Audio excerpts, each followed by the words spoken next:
keempat metode menabung paling efektif buat IRT yang nggak punya gaji tetap.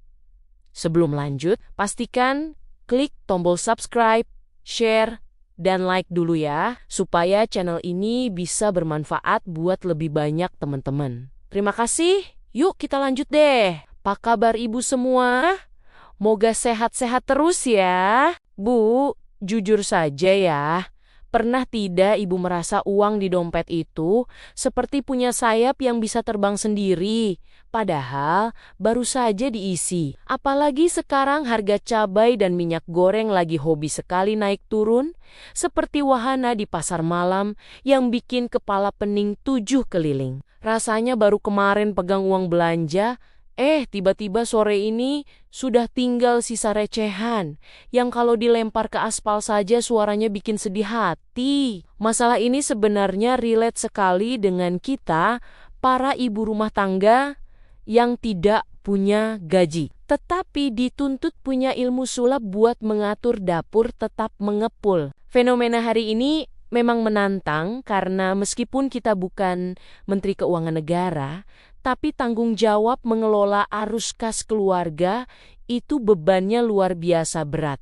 di pundak. Ibu pasti sering merasa terjepit antara kebutuhan anak yang mendadak dengan keinginan untuk tetap punya tabungan buat masa depan yang lebih tenang. Menurut sebuah artikel tentang literasi keuangan keluarga, ibu rumah tangga adalah manajer risiko paling hebat di dunia karena mampu bertahan di tengah ketidakpastian ekonomi tanpa slip gaji bulanan yang pasti. Materi yang akan kita bahas ini penting sekali supaya ibu tidak cuma jadi penonton saat uang lewat, tapi jadi pengendali penuh atas setiap koin yang masuk ke rumah. Mari kita mulai dengan metode pertama yang sering dianggap remeh, padahal kekuatannya sangat luar biasa, yaitu metode uang kembalian bulat. Teknik cerdik ini mewajibkan ibu untuk selalu membulatkan setiap pengeluaran dan menyimpan sisanya tanpa kompromi sedikit pun. Misalnya, ibu belanja sayur totalnya Rp13.500, maka anggap saja pengeluarannya Rp15.000 dan sisa Rp1.500-nya langsung masuk botol. Ini adalah teknik tak terduga karena tanpa sadar dalam sebulan ibu bisa mengumpulkan ratusan ribu hanya dari uang receh yang biasanya tergeletak di atas meja rias atau saku celana suami. Metode kedua yang tidak kalah seru adalah teknik tanggal cantik atau sering disebut sebagai tabungan kalender yang mengikuti angka di hari tersebut. Jadi kalau hari ini tanggal 1, maka ibu menabung Rp1.000, lalu besok tanggal 2 menabung Rp2.000, begitu seterusnya sampai akhir bulan. Bayangkan saja Bu, di akhir bulan saat tanggal 30, ibu hanya perlu menyisihkan Rp30.000 saja. Namun total akumulasinya bisa sangat lumayan buat jajan bakso sekeluarga. Ini sangat logis karena jumlahnya kecil di awal bulan saat kebutuhan biasanya masih banyak dan mulai meningkat di saat kita sudah terbiasa menyisihkan uang secara konsisten. Lanjut ke metode ketiga yang menjadi andalan banyak ibu rumah tangga pintar, yaitu sistem amplop ajaib yang sudah diberi label khusus untuk setiap kebutuhan. Ibu harus membagi uang yang ada ke dalam amplop untuk listrik, uang sekolah, belanja harian, dan satu amplop rahasia yang tidak boleh disentuh kecuali keadaan darurat. Lucunya, godaan terbesar kita biasanya adalah amplop belanja yang seringkali meminjam dana dari amplop lain dengan alasan diskon detergen yang sangat menggiurkan. Padahal, kalau ibu disiplin, metode amplop ini adalah cara paling nyata untuk melihat kemana saja uang ibu pergi setiap harinya tanpa perlu aplikasi canggih di ponsel. Metode keempat yang paling efektif buat ibu yang tidak punya gaji tetap adalah metode tabungan di awal, alias bayar diri sendiri terlebih dahulu sebelum bayar tukang sayur. Begitu ada uang masuk dari suami atau dari hasil jualan kecil-kecilan, segera sisihkan minimal 10% untuk ditabung sebelum digunakan untuk apapun. Kebanyakan dari kita biasanya menabung dari uang sisa, padahal Yang namanya uang sisa itu adalah mitos terbesar dalam sejarah rumah tangga.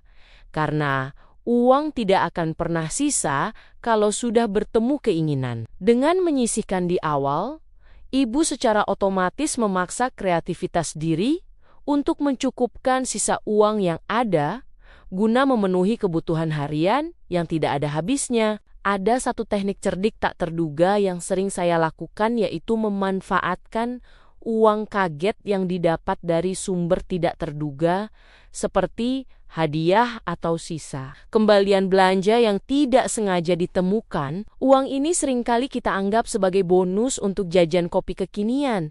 Padahal jika langsung dimasukkan ke tabungan, efeknya akan sangat membantu menjaga kesehatan finansial keluarga. Contoh realnya adalah saat ibu menemukan uang 20.000 di saku jaket yang sudah lama tidak dipakai.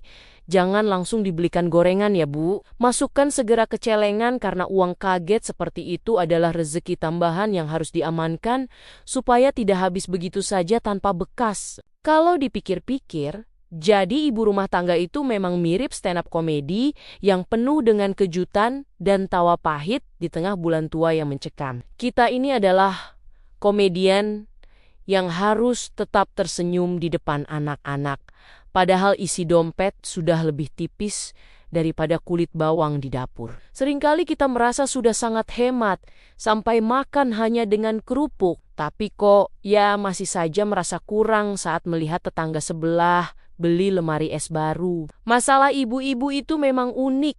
Dari mulai drama tawar-menawar di pasar, sampai urusan menyembunyikan nota belanja dari penglihatan suami supaya tidak kena sidang paripurna di ruang tamu. Sebenarnya semua metode tadi tidak akan berguna kalau kita masih sering terjebak dalam gaya hidup yang mengikuti gengsi, bukan fungsi. Kita seringkali mengkritik pemerintah karena harga naik, tapi di saat yang sama kita juga kurang disiplin dalam mengontrol keinginan belanja yang sebenarnya tidak terlalu mendesak. Mari kita jujur pada diri sendiri bahwa musuh terbesar dalam menabung bukanlah kurangnya pendapatan, melainkan banyaknya keinginan yang kita labeli sebagai kebutuhan darurat. Kadang kita merasa butuh baju baru, padahal lemari sudah tidak muat lagi, atau merasa butuh ganti gawai, padahal yang lama masih sangat layak pakai. Ayo kita bangun optimisme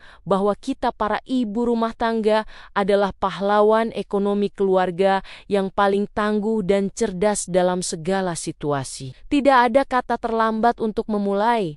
Bahkan jika ibu hanya bisa mulai dengan menabung Rp1.000 setiap hari mulai sore ini juga. Pokoknya semangat terus ya Bu, karena kemandirian finansial itu adalah hak setiap perempuan, baik yang bekerja di kantor maupun yang berjuang penuh waktu di dalam rumah. Ibu pasti bisa melewati masa sulit ini dengan cara-cara cerdik yang sudah kita bahas bersama tadi, demi senyum keluarga yang lebih ceria. Teruslah berjuang dan tetap konsisten, karena hasil yang besar selalu dimulai dari langkah kecil yang dilakukan secara terus-menerus tanpa henti. Demikian, terima kasih sudah mendengarkan ceritaku kali ini. Sampai ketemu lagi di cerita-cerita berikutnya. Tetap semangat ya ibu-ibu semua.